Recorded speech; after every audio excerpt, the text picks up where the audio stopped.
sweetie.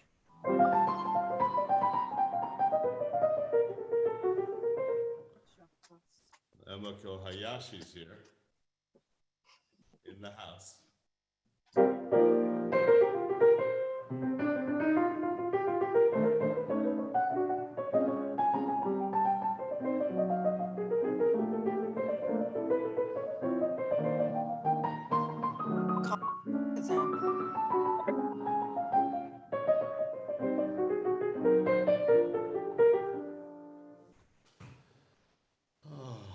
Okay, it's not 11 yet, Emiko. I'm waiting a minute.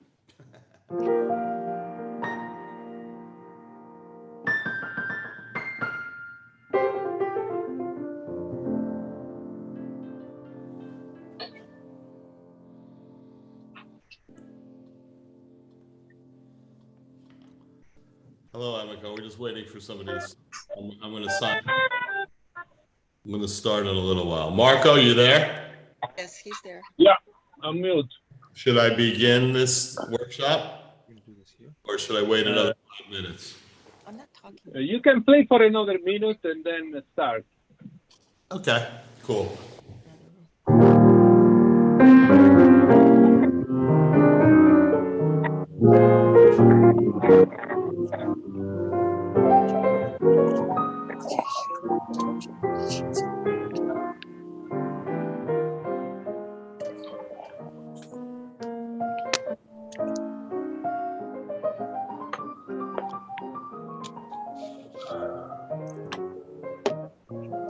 Neil, mute yourself, please.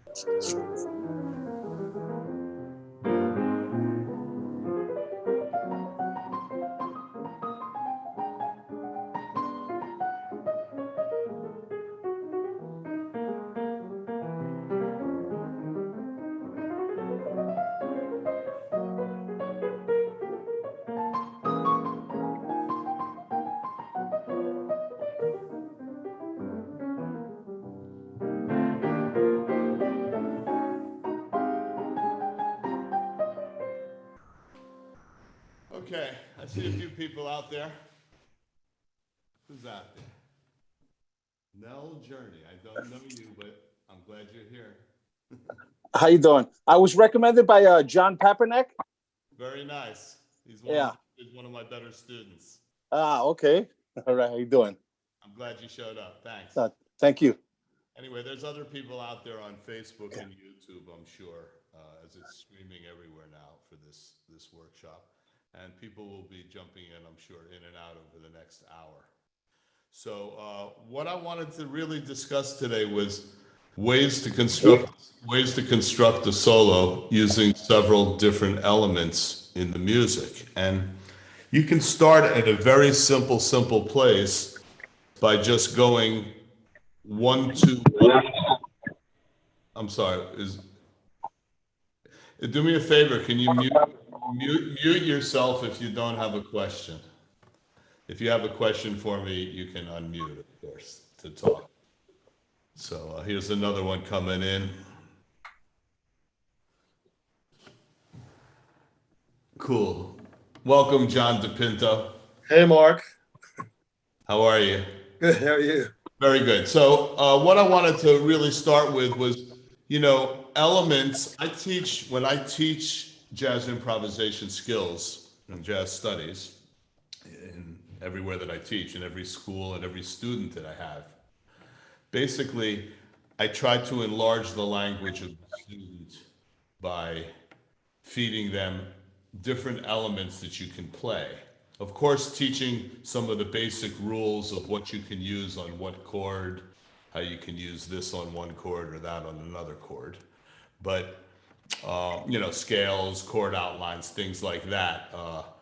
For instance, Dorian mode for the minor chords, Mixolydian for major chords, or eventually half whole diminished for not major chords, for dominant chords, Mixolydian for dominant chords, eventually half whole for dominant and altered scale or melodic minor, up a half step, more complicated elements. So as I continue with students along the way, it gets more and more. Put my headphones on.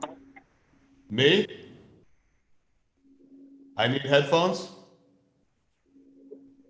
No. Sorry.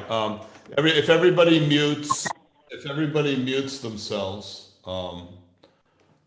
and if they're not speaking except for myself, then of course we will be able to hear each other better, and you'll have less feedback or problems because I have some speakers going so I can hear you.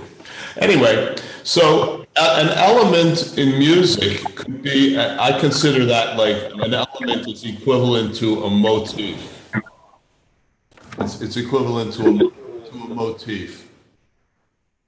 And and that could be anything, in Beethoven's motifs were, the Beethoven 5, da da da dum, da da da dum, da da da da da da da da da da da, there's a million types of ideas that you can come up with in music.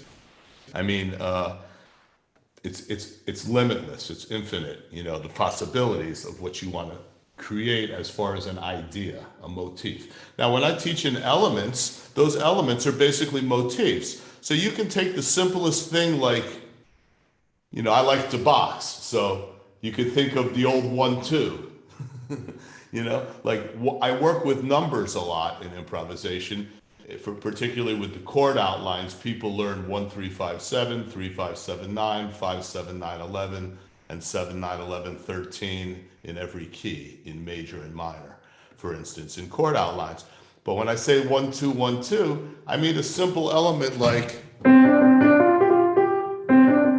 yes, 1-2-1-2. It's a very simple thing, or a triad. Those are elements of music, basically. Now you can take an element like that and drill it through an entire piece, or an entire section of the piece. Like if I take 1-2-1-2, and play it with something like Autumn Leaves or All the Things You Are, one of the standards, like Autumn. If I go, there are different entry points on say the Dorian scale for C minor to F7. There are different entry points that you can enter a 1-2 at. A 1-2-1-2 is a major second, right? So we're really talking about intervallically related shapes, okay? Today, this is really what I want to talk about. Intervallically related shapes.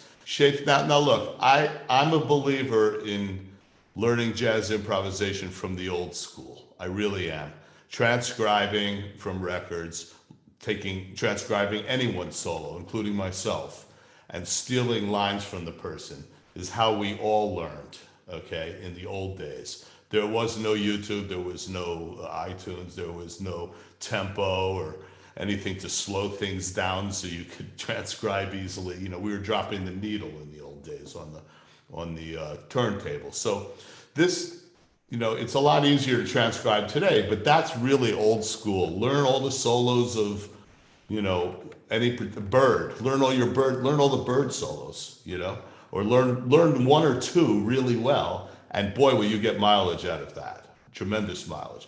But what I realized is there was a way to teach that through a methodology of number groups and, of course, musicality. And the main part of it is applying all these type of number groups and shapes to a song, any given tune, and applying it into performance. So the most important thing really is the performance aspect of it, dropping it into performance, being able to use it inside of your performance, applying it basically to the music itself, which is, with your iReal Pro, in these conditions, nobody's playing together. So with your iReal Pro or whatever you practice with, or even a metronome, put it into application. Now, if you take 1-2-1-2 on a C Dorian scale, there are only several places that you can enter that, where there are major seconds inside of the scale that you could do that cleanly.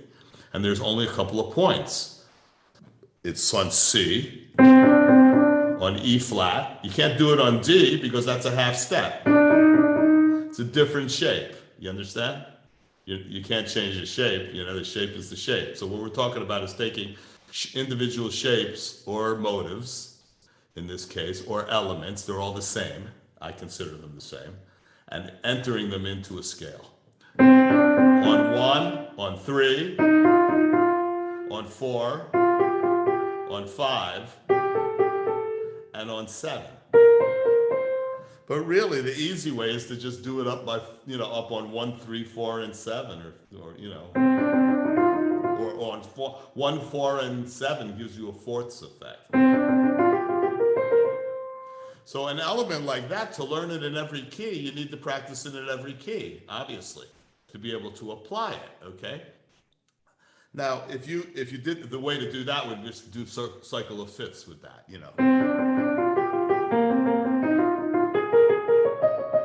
Up by fourths, up by fourths all the way, or up a fourth and down a fifth,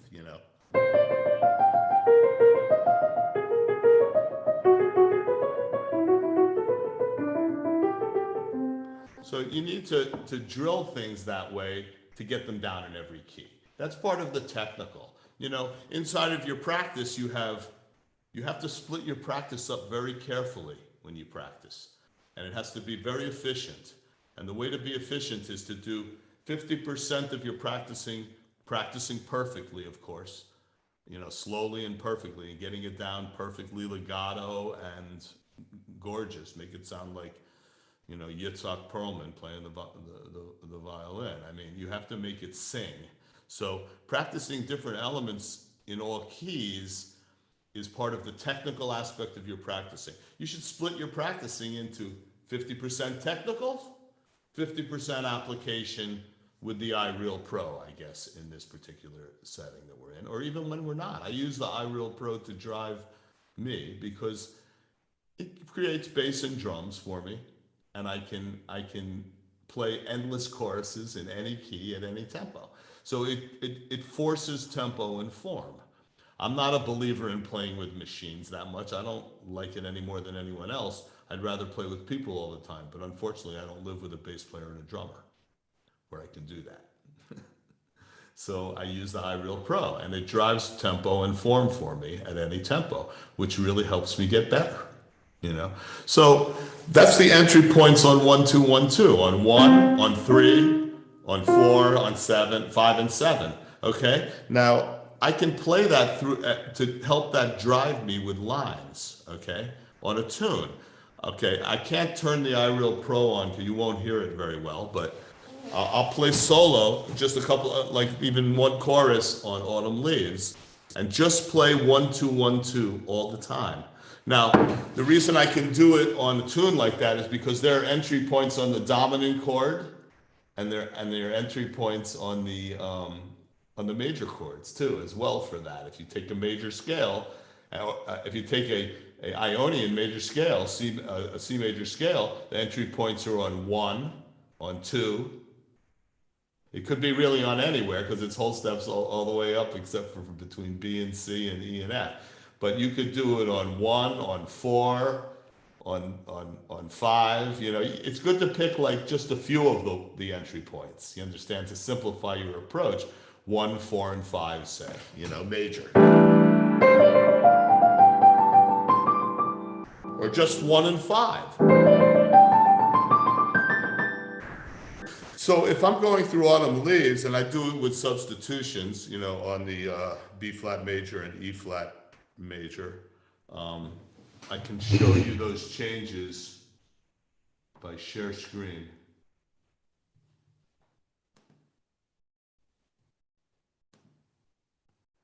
And those changes are there. You see them? Right, so I'm using here, if you look at my cursor, B minor to E, B flat to E flat in place of B flat major and E flat major.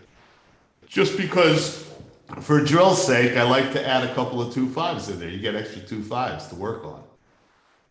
Are you guys clear with this? This is kind of for intermediate and advanced players. I don't really know your levels too well, but I mean, it's really for intermediate and advanced. So I'll continue. And then on A minor 7 flat 5, for instance, here, if I was using Locrian as my vehicle, as my vehicle for negotiation on the A half diminished chord, who can tell me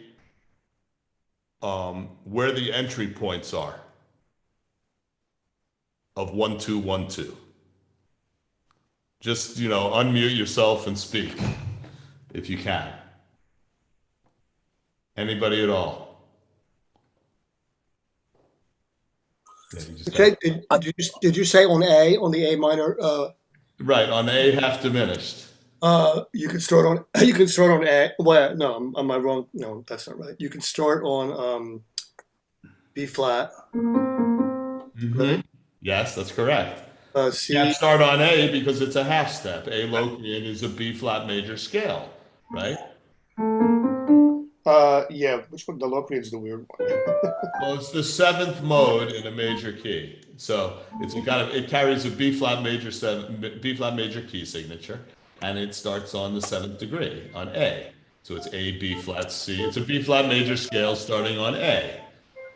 Right? So that means that if that's the case, then the entry points are the same as a B flat major chord, as a B flat major scale. Anything on it as a B flat major scale. So the entry points would be where? B flat. C, D, no. No, D to E flat is a half step. B flat, C, F, and G. Is that right? Yeah, B flat, C, E flat, F. E flat. Yeah. So you pick a few of those, and I like to separate them by fourths more. It's better if you separate them by fourths, those shapes, A half diminished.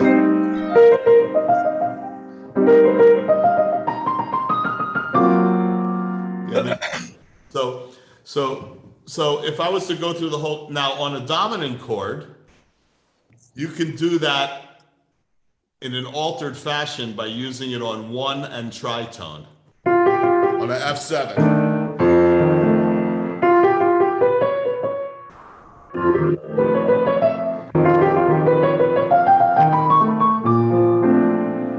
You understand? You can use the 1, 2 on.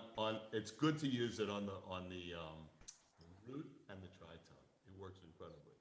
Even though there are other entry points on a mixolydian scale of F7, there are other entry points because it's going to be the same as B flat major.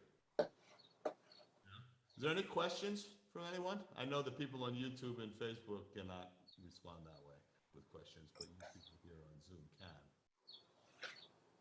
But anyway, nevertheless, this is what it sounds like,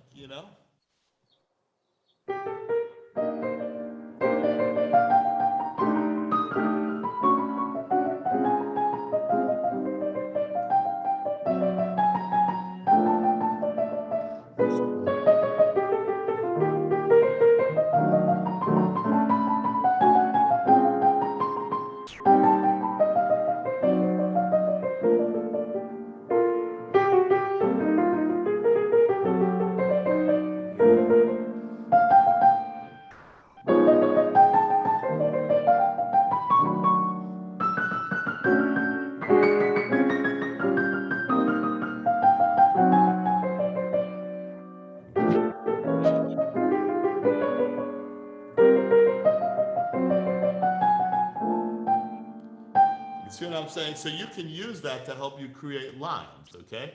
Now, another element would be major scales, just the major scales that go with those chord changes that are on the screen. Like, B flat major scale for the first 2 measures, B Dorian and E mixolydian, which is an A major scale, right? B flat Dorian and E flat mixolydian, which is an A flat major scale. A minor 7 flat 5 is going to carry the B flat major scale for the moment. There are other options as you get deeper into improvisation studies. And on the D7, you could either stay with the B flat major scale for the A minor 7 flat 5, or you can change to an altered scale, a half full scale, of course, for the dominant. And then on G minor 6, you'll use an F major scale, which is G Dorian. And on the G7, you can use G half whole or G altered scale if you know those scales. So the point with major scales mixed with 1, 2, 1, 2. If I take the 1, 2, 1, 2 and I mix it with the major scale element, if I take the major scale element and go switch,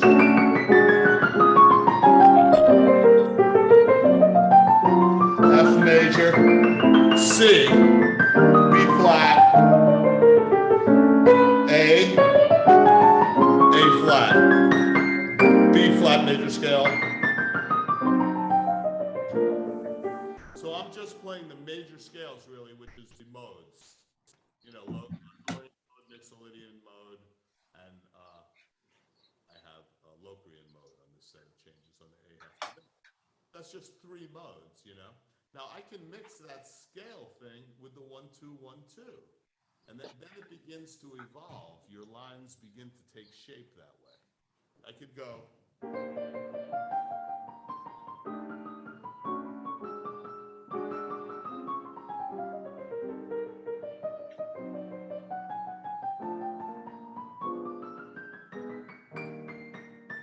Scales, scale.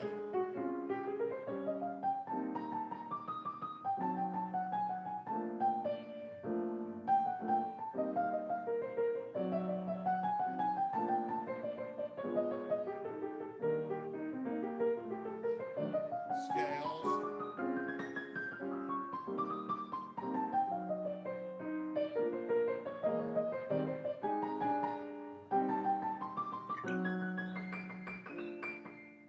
You understand? So I'm now mixing a major scale with 1-2-1-2. Now, what do you think about that?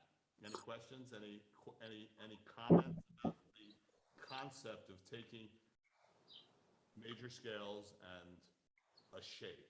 In this case, 1-2-1-2. Are there any questions for you guys?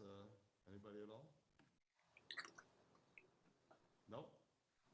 Do you understand what I'm saying? Yes. Or unmute yourself. It's just. Yeah. I have an idea of what you're saying. It's just I'm not at that advanced level where you're explaining. So I'm I guess beginner, media. So I understand the major scales and as their applications and where you apply them, the 1-3-5-7 or 5-7-3-1, and the half diminished and where you find, where you can apply that. I guess, because I hear what you're playing. It's my thing is now I have to sort of like put the theory on paper because I hear it, but I don't know the intervals enough to know where they're at. Okay, Yeah. Clearly, an important skill in music, in all of music, whether it's classical music, jazz, or rock and roll even. Well, I mean, in rock and roll, a lot of people get by with just their blues scale and their pentatonic, and they just rip with that forever. Right. And you can actually live by that in certain ways in rock and roll. But in jazz music, you have to learn things in jazz improvisation. It's very important that you learn things in multiple keys. You have to learn everything in multiple keys. So the first thing for you would be to, of course, make sure you have all your major scales in every key. And then if you're going to do something like what I'm showing you right now, you would have to learn 1-2-1-2 in every key. Right. It's not very difficult. I've taken about probably the simplest element I could possibly choose. Yes. Other than a triad, So it's just that variety can be created by mixing 2 themes together or 2 ideas together. In this case, I'm using major scales. Now, one thing that I didn't mention is the triplet is vital. You have to have the triplet in there. I didn't play a lot of triplets just now because I was demonstrating strictly this element. But in performance, I'm going to be playing scales that are like.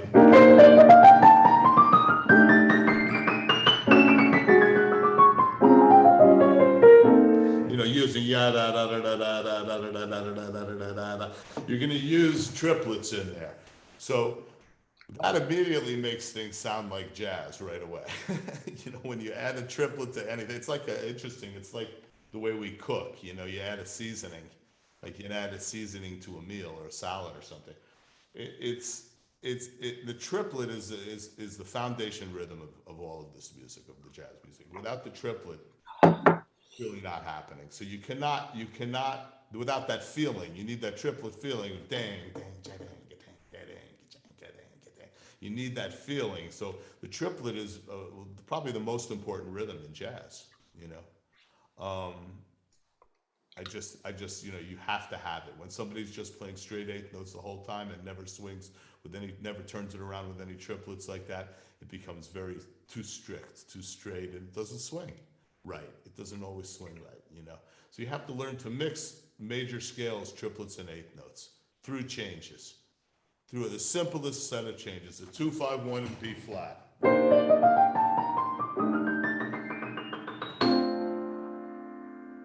The simplest thing.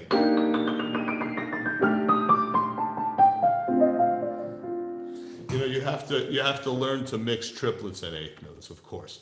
But as we get into this motivic thing, okay, it gets very deep because you can shape lines using several ideas at a time.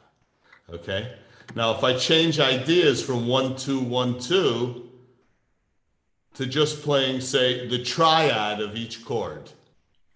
So C minor triad, F7, F triad, B minor triad, E triad, B flat triad, E flat triad. A half diminished triad without the G.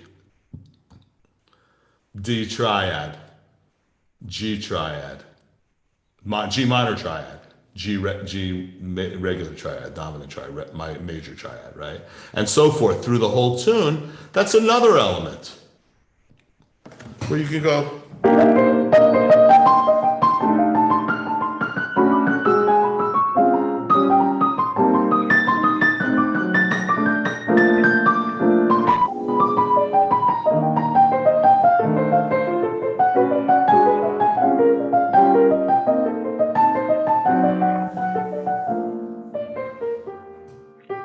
You see what I'm saying? I'm just playing the triad notes. There's 3 notes in each triad, right?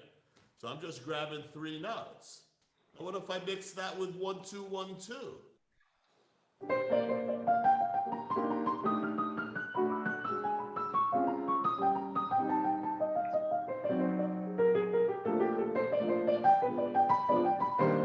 You understand? So I'm taking 2 elements at a time just to create one section of my improvisation. That's just the A section of Autumn Leaves there.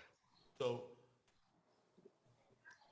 this is kind of the message that I want to bring, to people, that it's a really interesting way to approach improvisation, to take several elements and mix them. Now, of course, I've been doing this for 45 years, so I have countless elements that I work with, okay?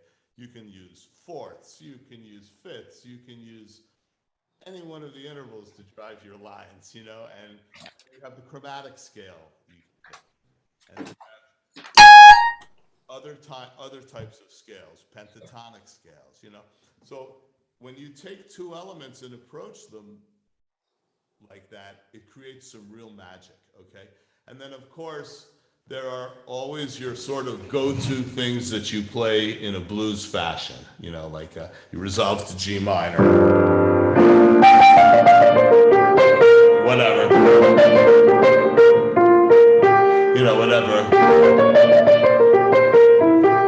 whatever, however you resolve to your, sometimes into a more of a rock and roll or a bluesy type of a feel.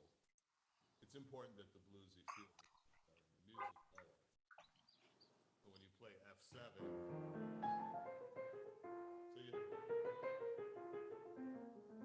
so you have some of that flavor in the music, because the music is really, jazz music is founded on the blues. It started with the blues. It's about the blues, It's all about the blues. It's really about Leadbelly, sitting on a porch in Mississippi, strumming his guitar, playing the blues. That's really where jazz came from. That's the heritage of it, Mahalia Jackson, James P. Johnson, Jerry Morton. That's where the heritage of the music comes from. But so it's important when you're soloing to try and imply some of that, of course. But these skills that I'm giving you are linear improvisation drills. They have nothing to do with the blues right now. We're not talking about the blues. If I was talking about the blues, there would be 4 different approaches that I might give you scale-wise or shape-wise to make you play a blues-inflected sentence, to speak with a blues inflection. Okay, that's another issue. Okay, we're not talking about that right now. But I'm preaching concept, I'm preaching concept of music right here, which is that the blues is really important and the feeling of that is important. So, there's nothing right here that I'm going to do with blues much except for the G minor resolution, with a blues sound, okay? But right now, if I was to take I've showed you how you can mix a couple of different elements. Now, a major scale can be played a lot of ways. If you take just a major scale approach to this, the major scale can obviously be played, up and down your instrument, straight up and down. It could also be played in groups of 4.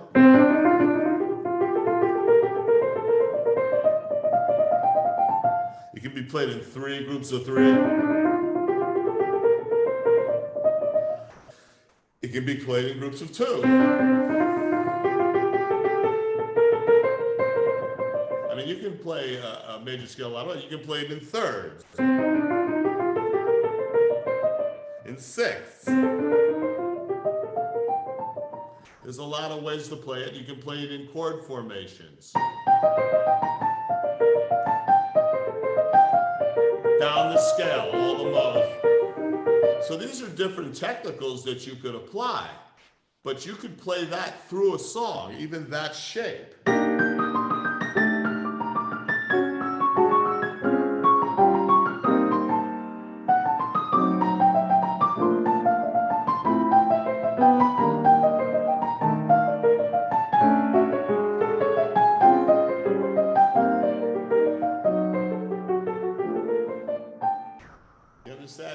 You can use that as your shape.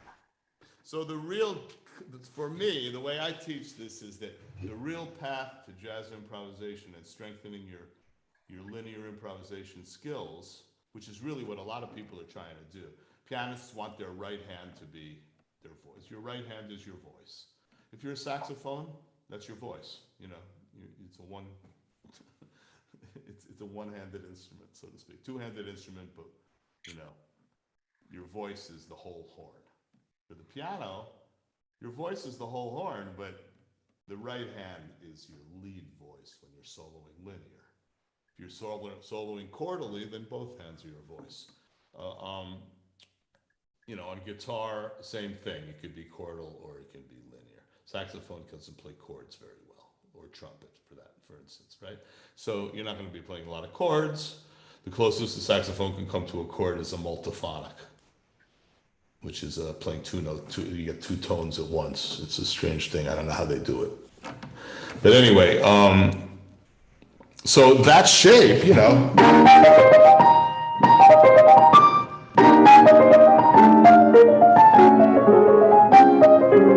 See, I'm just switching. B flat major. Now A major. A flat major. A low grid. So now I could approach that by a half step, each one of those.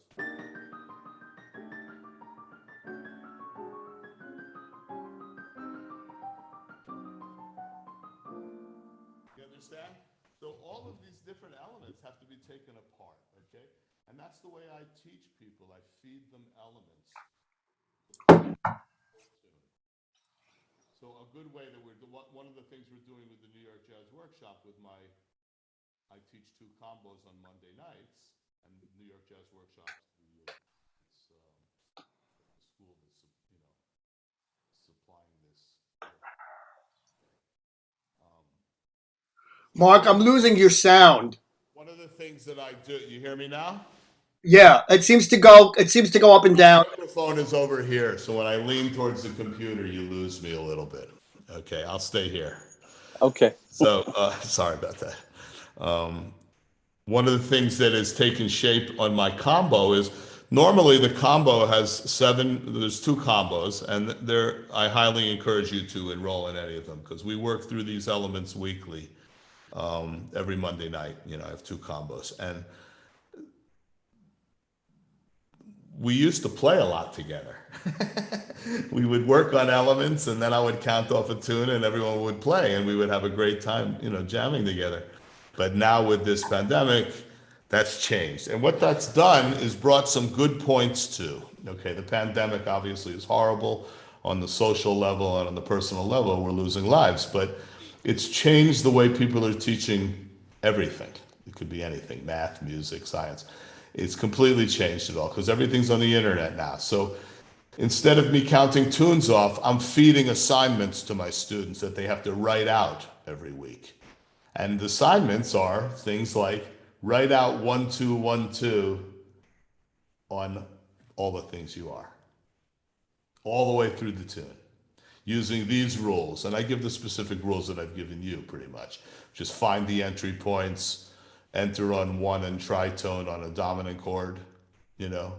And you can do the same thing with other shapes, okay? And it helps to drive fresh lines is what it does, you know.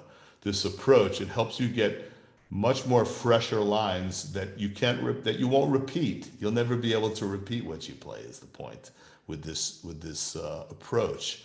You won't be able to remember where you entered the 1 2 2 1 2 1 2 in any specific spot as you've gone through these changes, which creates sort of freshness.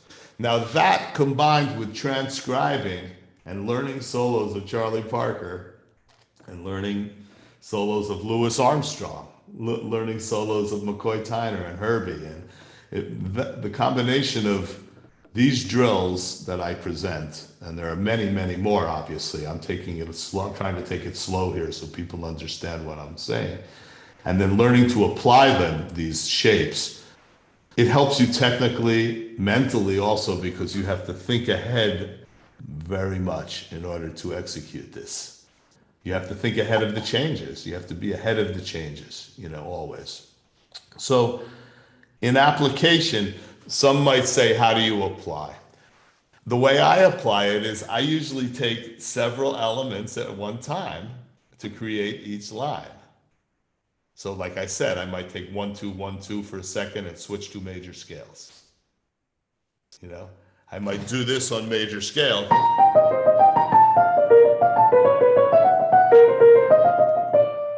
To create a line, you understand? So I was playing, you understand? That's just one little line, you understand? But if you can learn to do that continuously in real time, then what happens is you end up quoting yourself.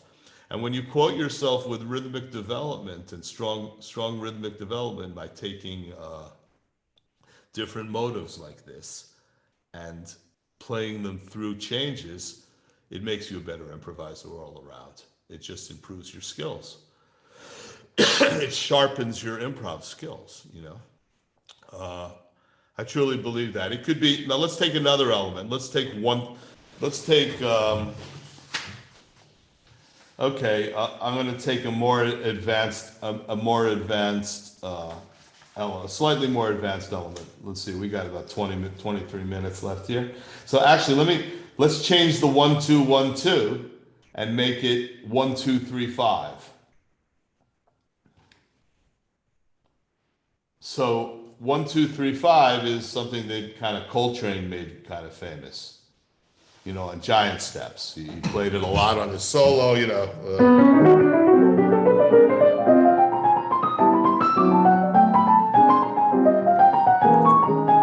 You know, he played this 1 2 3 5 thing. That's a shape. That's one shape, you know. Now 1 2 3 5 can happen in major and it can happen in minor.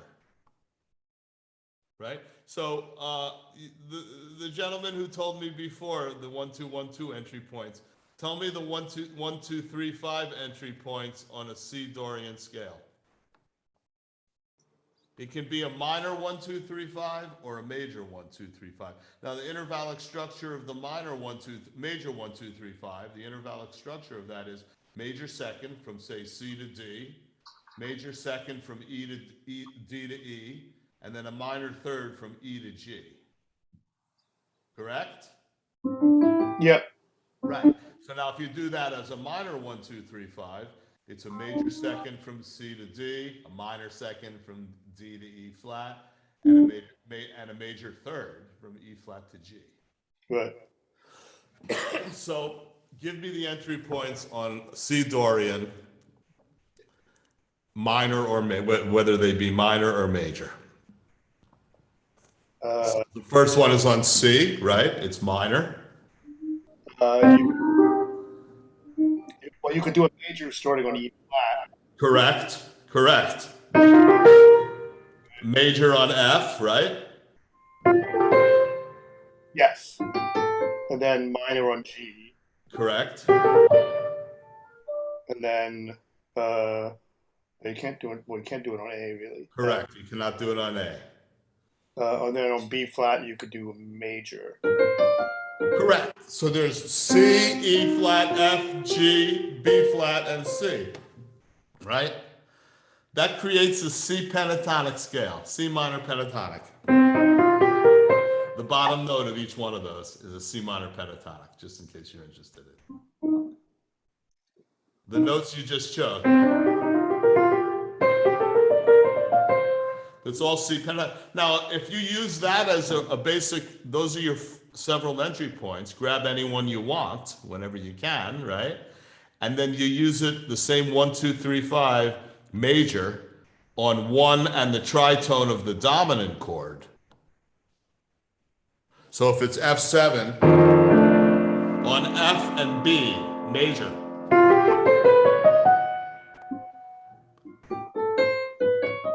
Yeah, that works great too. And the reason it works is because the one on F, obviously that's F mixolydian. That's the same scale as C Dorian, okay? Right?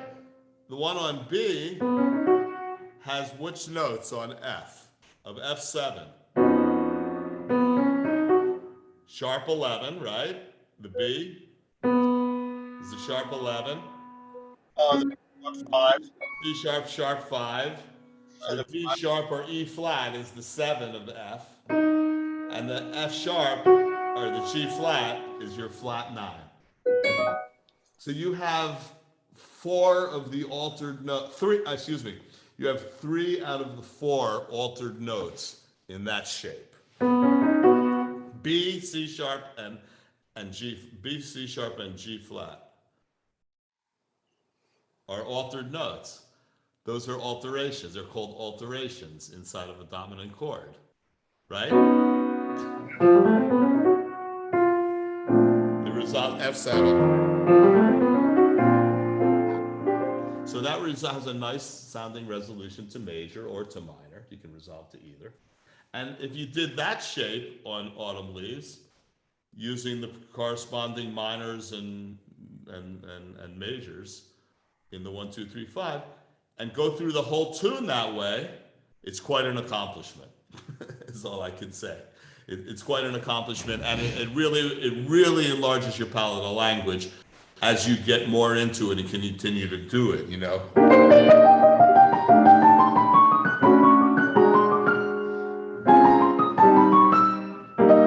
Sorry.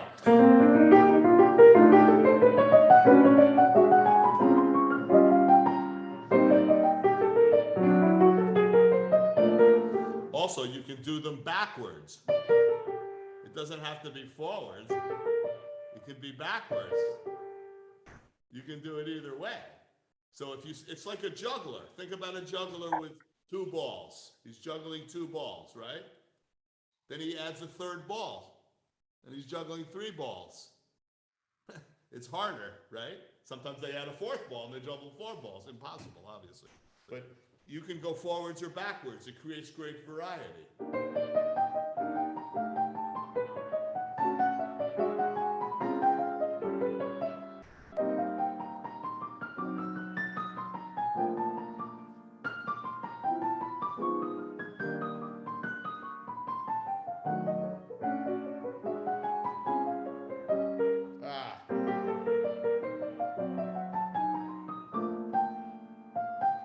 Okay, so do you see what I'm doing?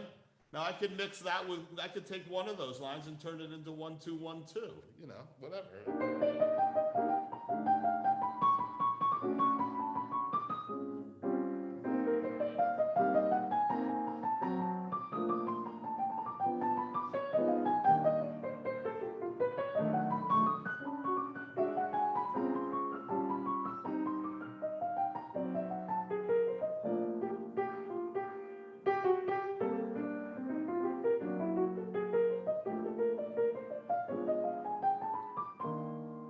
you see what I'm doing?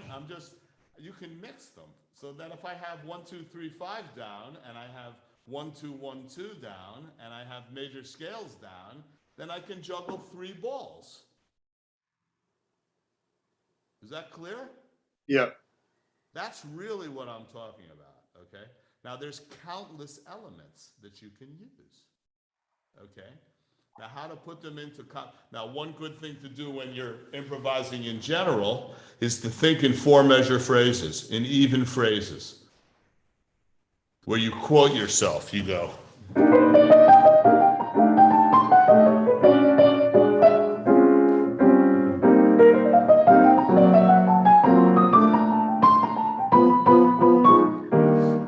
Repeating the same rhythmic idea on the long form, like a 4-measure idea, and then repeat that rhythmically with the right notes, of course, playing right notes.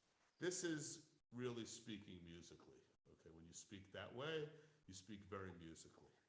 It's very clear. And people who don't know anything about music, who know less about music, or are just appreciators of music, they can relate to that. Oh, he repeated the same rhythm.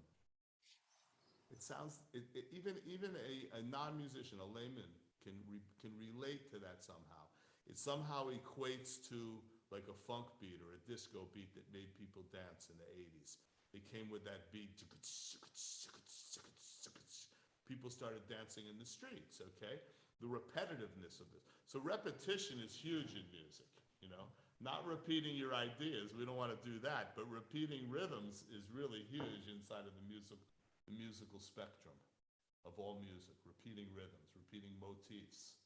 They call it in classical music, they call it theme and variations. You have a theme and you variate it.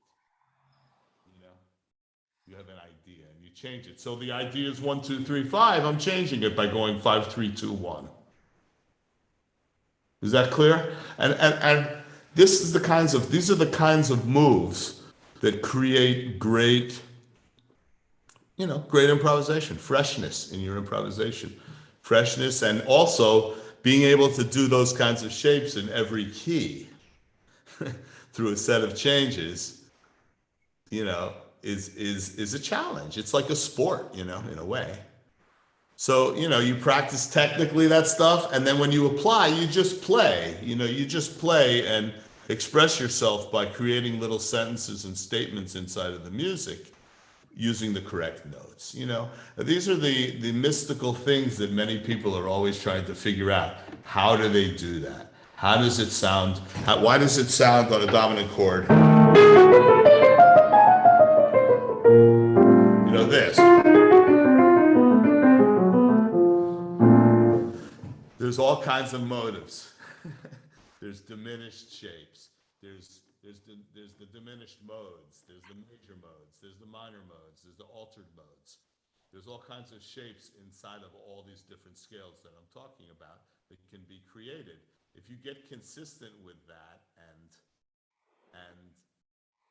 start out by doing one at a time through a set of changes, and then mix another one in there, a second one that you did one at a time already. In other words, you do one at a time, then you do another one at a time. You learn to mix those two together, okay? And of course, most of you have your own basic language that you already know, whether it be advanced or not. You have what you know already, okay, to mix into to put into the mix, so to speak. But I think that learning one element at a time through a set of changes is a great way to practice, because you can then mix several at a time, okay?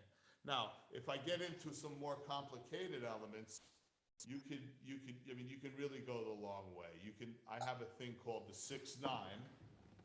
I'm going to leave the iReal Pro Changes up there for a second, and I'm going to show you something. I'll show you something with pentatonic, okay? As an element. You know pentatonic scales? You know minor pentatonic scale? What is it? Minor pentatonic.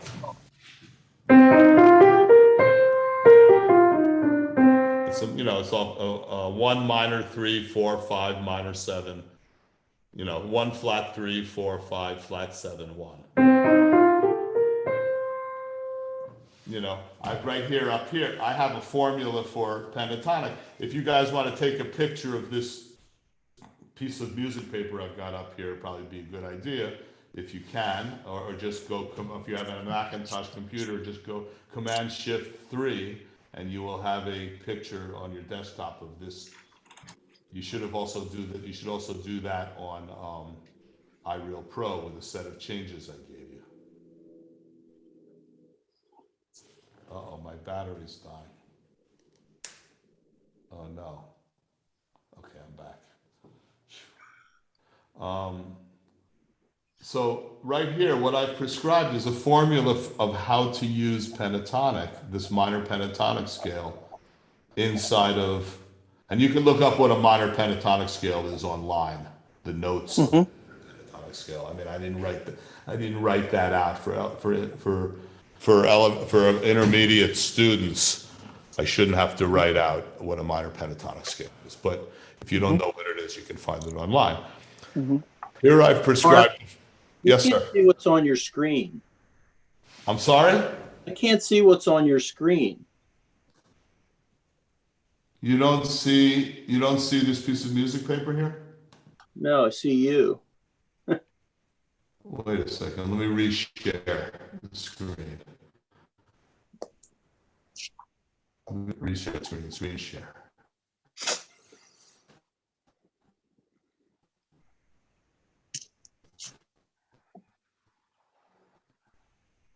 Yeah, it's there.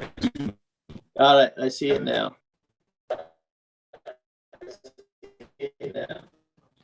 Two changes that you have on iReal Pro, okay?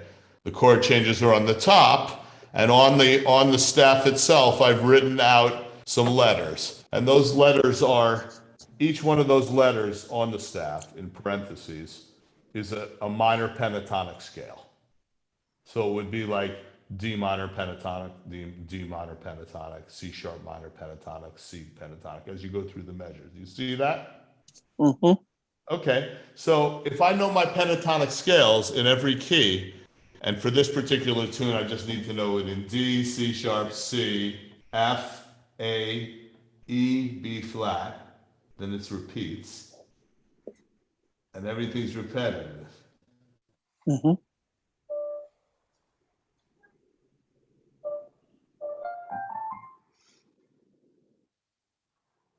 Huh.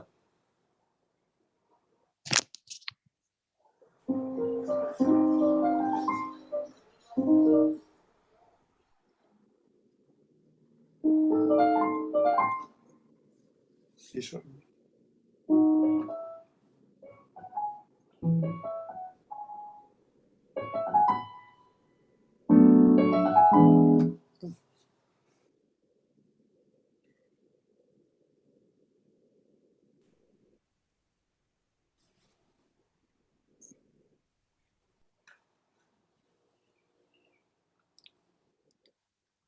That's cool.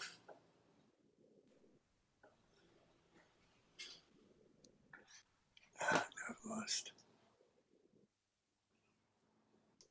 Mark, we've lost you completely. Can't hear. Mark, can't hear you. Can't hear.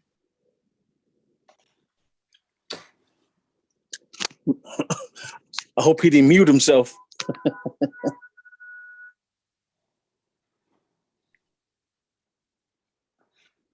What's happening?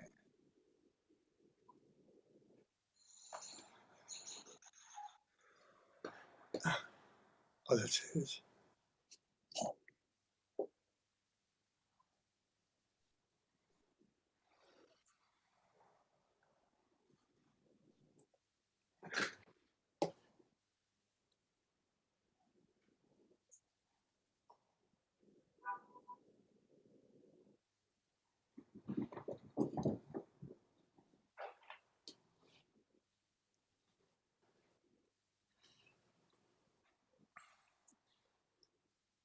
I guess his video's down.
John, how you been doing?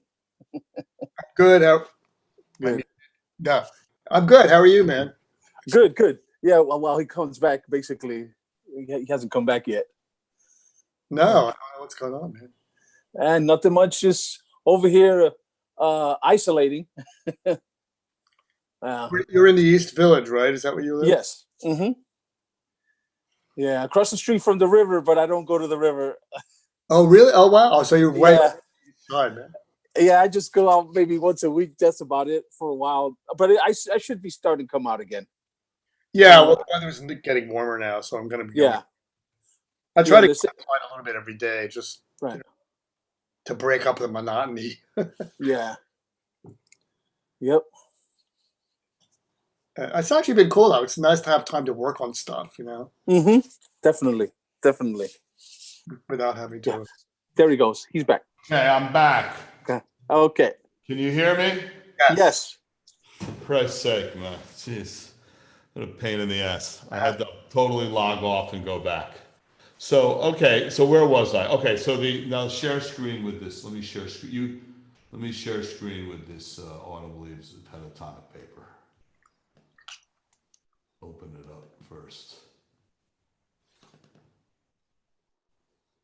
Okay. Now I'm going to share screen.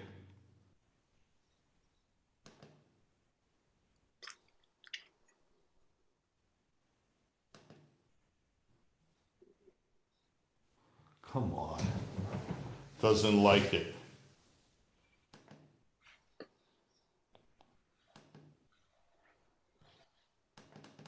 Oh man, I'm having problems here.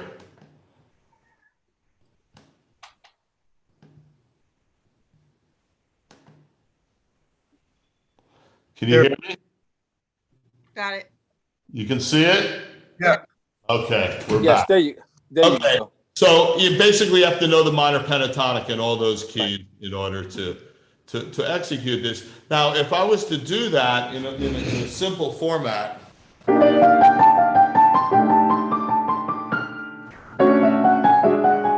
if I go to the one of each pentatonic, to the first note of each pentatonic, and change it on the chord changes accordingly, it's going to sound like this.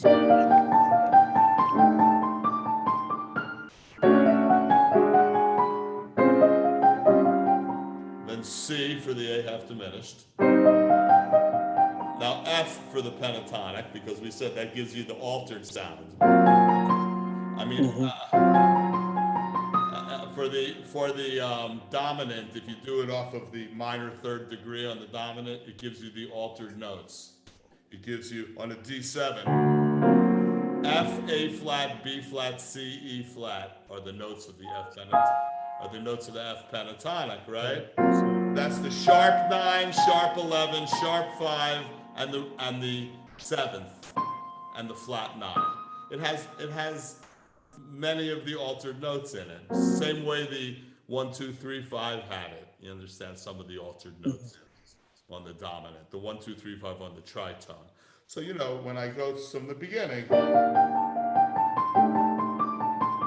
then C sharp, and then C.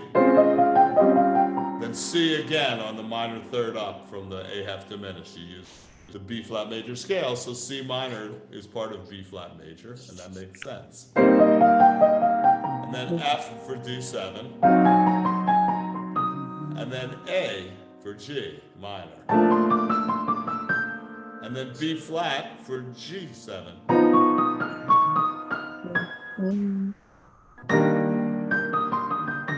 And then you're back to the top again, right? Now, if I go through the whole thing, now if I play that, from the root of each pentatonic scale, obviously that doesn't sound. It's going to get old. It's going to get old really quickly if I keep doing that. Playing from the root of the one. But you can enter the scale from anywhere, which goes back to practicing scales, entering them from every point.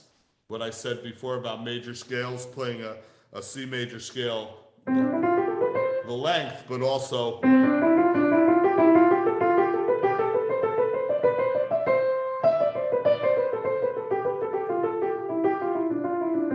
you're entering the scale from every point on the scale. If If you can do that on pentatonic and enter it from anywhere, from any one of the notes of the pentatonic. So if you know all of the pentatonic scales, say for this particular set of chord changes, you can enter from anywhere.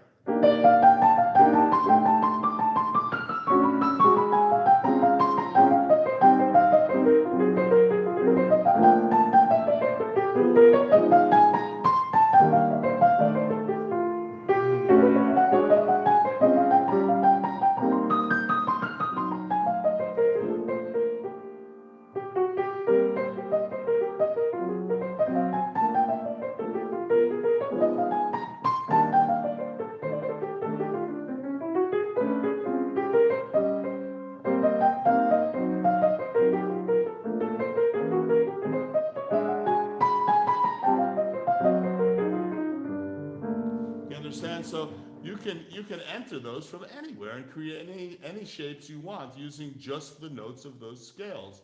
And that's just an example of using pentatonic through the whole set of changes there. You understand? And then you could mix that pentatonic element with another element and juggle it. You understand? Suppose I mix the pentatonic with 1 2 1 2, the very first element that we learned, right? 1 2 1 2.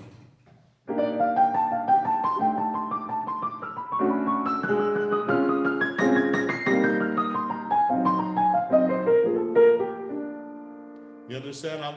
You can mix them to create this myriad of linear activity, you know? So that's really the message I wanted to bring today. You know, I have about, 50 more elements I could teach you, at least.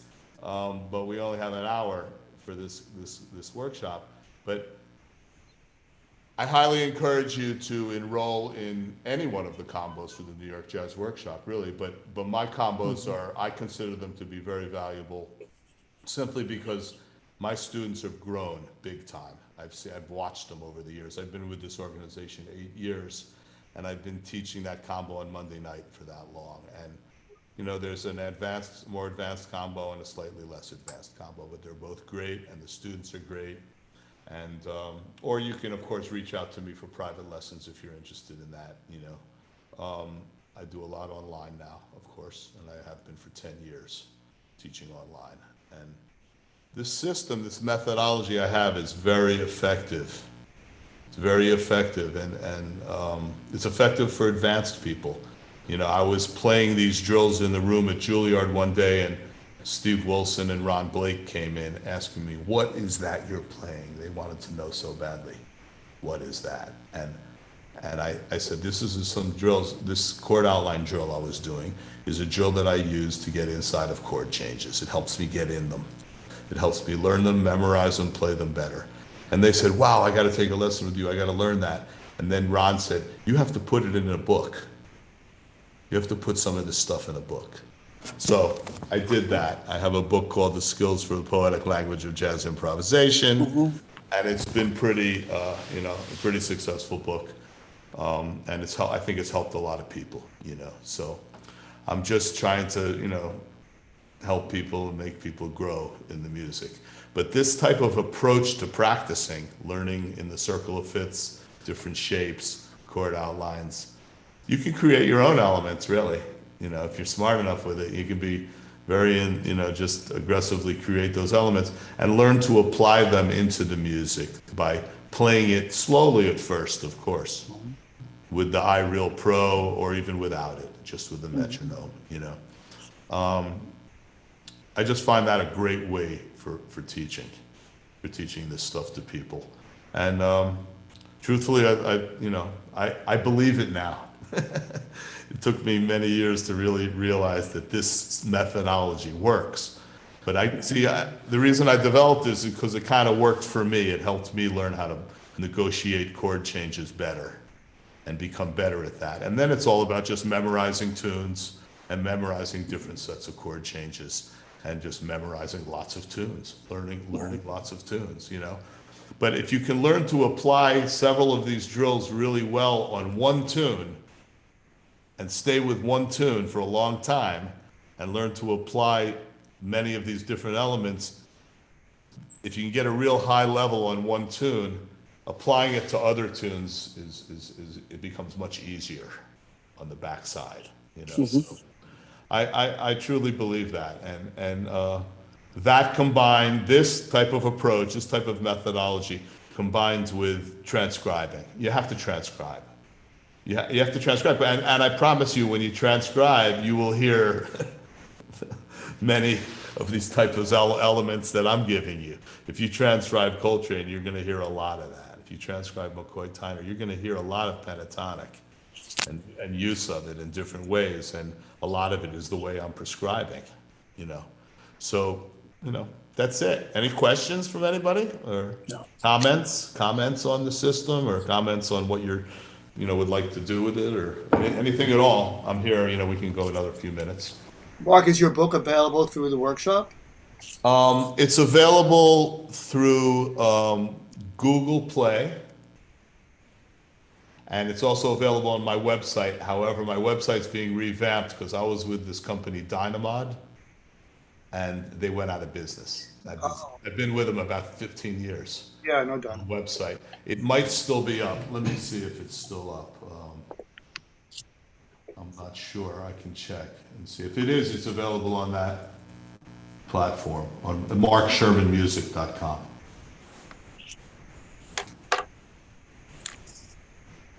Oh yeah, it's still up. So if you go to the CD buy page, buy CD page, markshermanmusic.com. Okay. There's a CD purchase page. Oh, maybe it's not working. Oh, I don't have Adobe Flash. Okay, so I can visit it without Adobe though.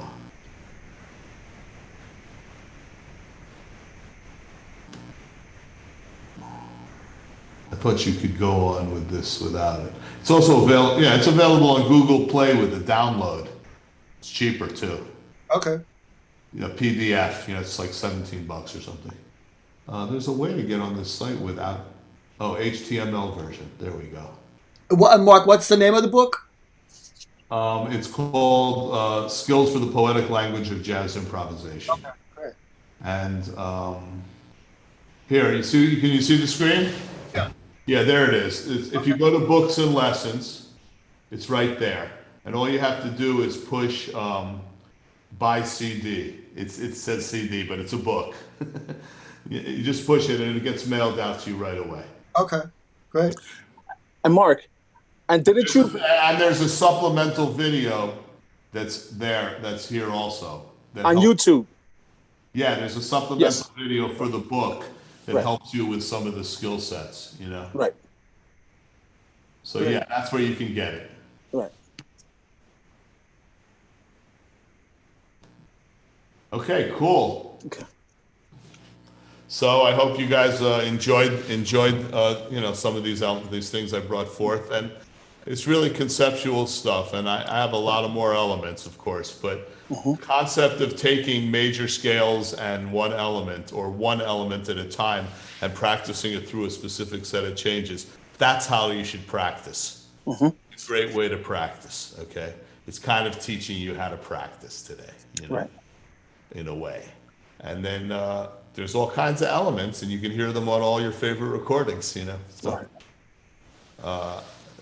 or you can buy my book. I've got a bunch in there, and if you want to take some lessons with me, I've got some that aren't in there also, that aren't in the book, a lot that aren't in the book.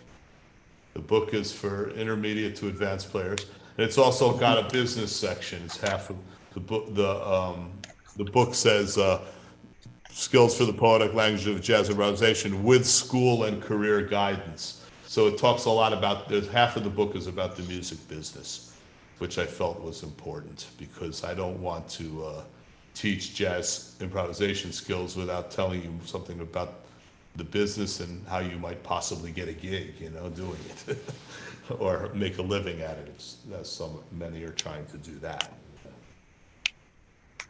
Okay, that's it. All right. Thank you. Thank you very much for coming. Thank you very much for coming, and you know, I hope everybody on YouTube and Facebook enjoyed it. My phone's going crazy right now with, it must be responses to this somehow. I got a lot of notifications. So, okay. And feel free to contact me. You can get me through the New York Jazz Workshop, or you can get me. I'm the easiest guy in the world to find online. Okay. All right. Have a great All right. day. Okay. Thank you. Thank you. Be very safe, man. Thank you. All right. You too. All right. Take care. Bye-bye. If I can leave this meeting properly.